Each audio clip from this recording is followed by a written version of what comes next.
Hi guys and girls, and thank you for coming back again today for our third live stream.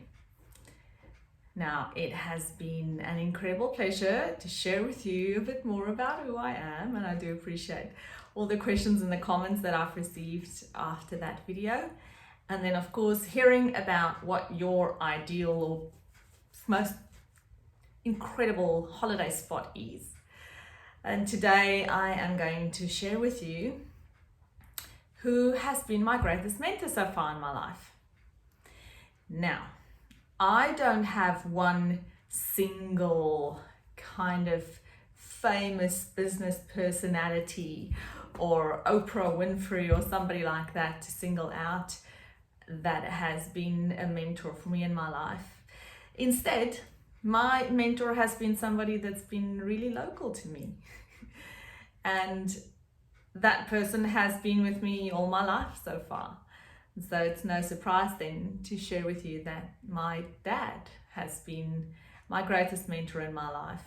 My dad has just always been there for me. He has been, I think since I can remember, all the videos and all the photos that I can see of when I was a little girl, I was always by my dad's side. Like I just could not get enough of him.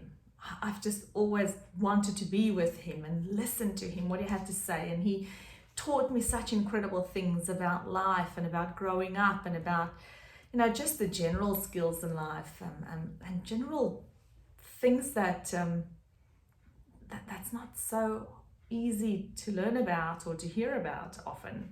The things that you don't always want to hear about. My dad and I just had and still have such an incredible relationship where there's no limit on what we can or can't discuss.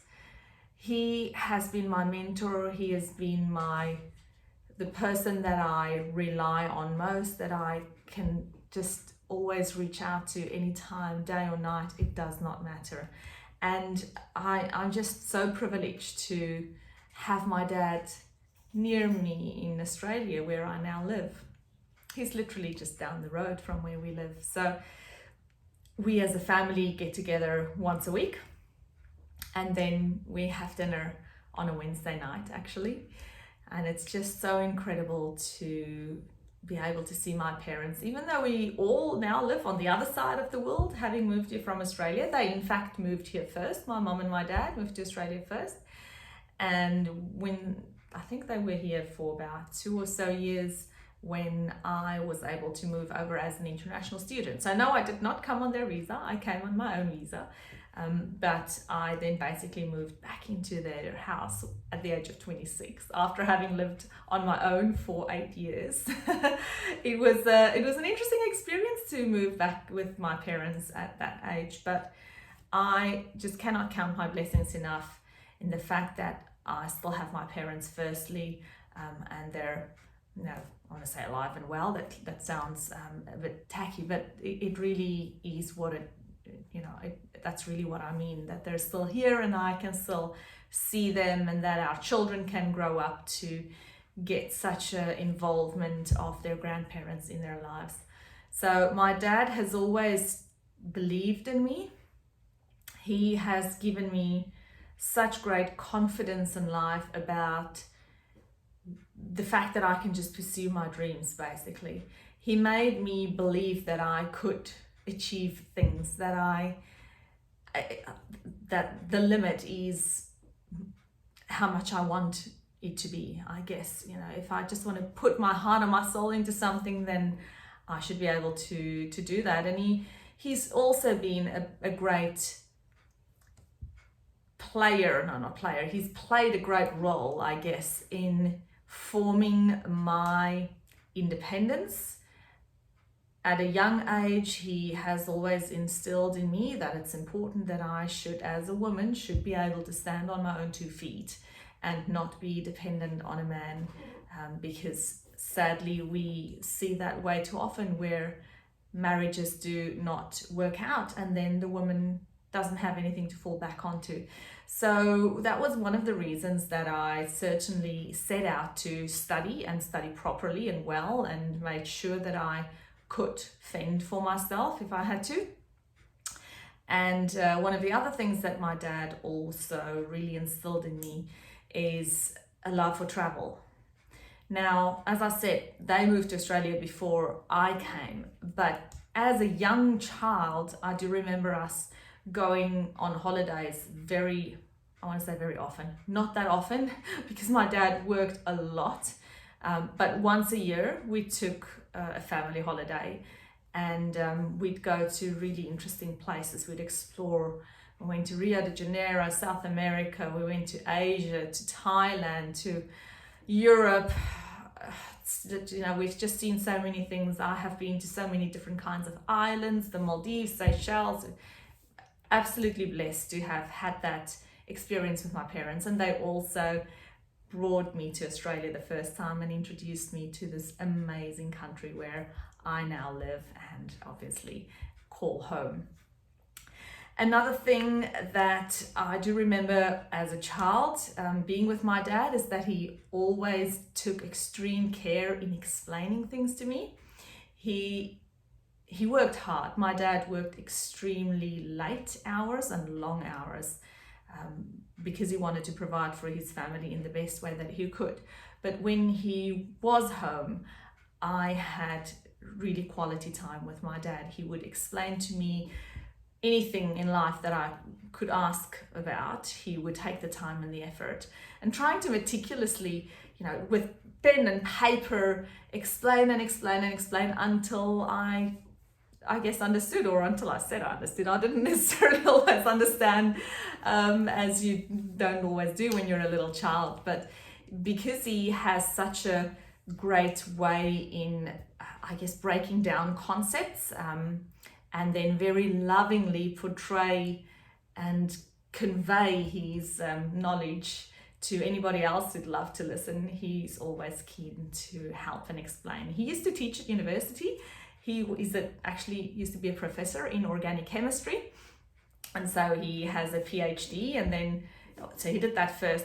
An interesting fact about my dad, and may I add, he actually finished school when he was 16 years old. So he skipped a year in school because he did so well academically. He just worked really hard. No, he didn't come from a rich family. No, there was no rich background. In fact, he comes from a family where his dad was a farmer, and they were a very middle class, even sometimes really poor family of 8 brothers and sisters, mum and dad with 8 kids, in a regional, or almost a rural area of South Africa in the Orange Free State. And in Vrystaat, if you understand that, grew up in Tweeling.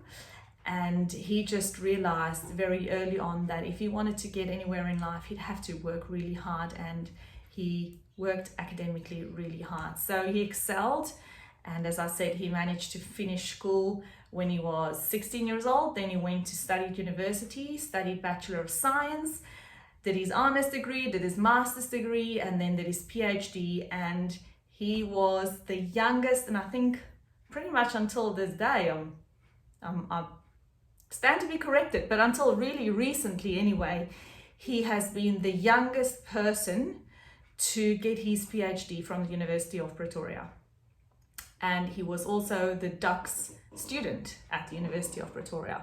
So I'm very proud of my dad. He's been an incredible example, not only just a mentor, but also an example of me on how I would love to live life one day. The way that he treats his patients. My dad's a GP, and he practices still full-time here in Australia.